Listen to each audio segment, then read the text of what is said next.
No soft copy, hard copy, অরিজিনালগুলো নিয়ে আসবেন।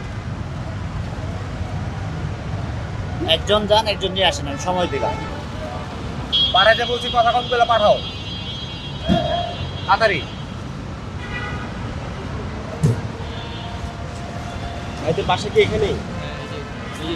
আমরা আগে হচ্ছে গিয়ে নদীর পারে, নদীর বাসা। গাড়ির কাগজপাতি আছে? সব কিছু ওকে আছে। অক্টোবর পর্যন্ত ট্যাক্স টোকেন আপডেটেড। এটা তো নিয়ে বের হওয়া উচিত। এলাকা থেকে বের হয়েছে এই জন্য আমার আজকে আমার আপুর হলুদ দিয়ে একটা জিনিস কিনতে আসছি আমরা। তো মাত্র আসছে।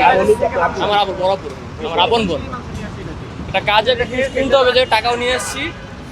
ফোন কিনতে হাইওয়েতে উঠি না জিনিসটা আমরা, এটা তো কনসিডার করতে পারে একটা ওকেশন। আজকে বাসায় কত ঝামেলা চলতেছে, একটা জিনিস নিয়ে আমরা আসতে পারি। জাস্ট এখান দিয়ে বের হয়ে যাচ্ছে, এখানে থামছি মিস্টার ডায়ের সামনে, ঢুকে আমরা শপিং করি। তাহলে তো আমাদের কনসিডার করা উচিত।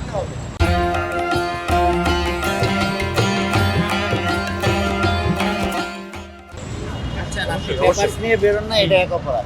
ঠিক আছে অবশ্যই। যেহেতু ছোট মানুষ, বয়সও কম, আমার বিয়ের সাথে কাগজগুলো আনেন, লাইসেন্স নাই, এর এগেইনস্টে একটা মামলা দিয়ে আমি ছেড়ে দিব। আর যদি না আনতে পারেন তাহলে কিন্তু গাড়ি আটক করবে।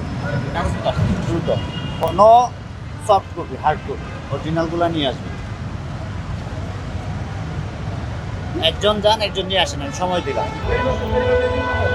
বেরিবাদ ওই পাশে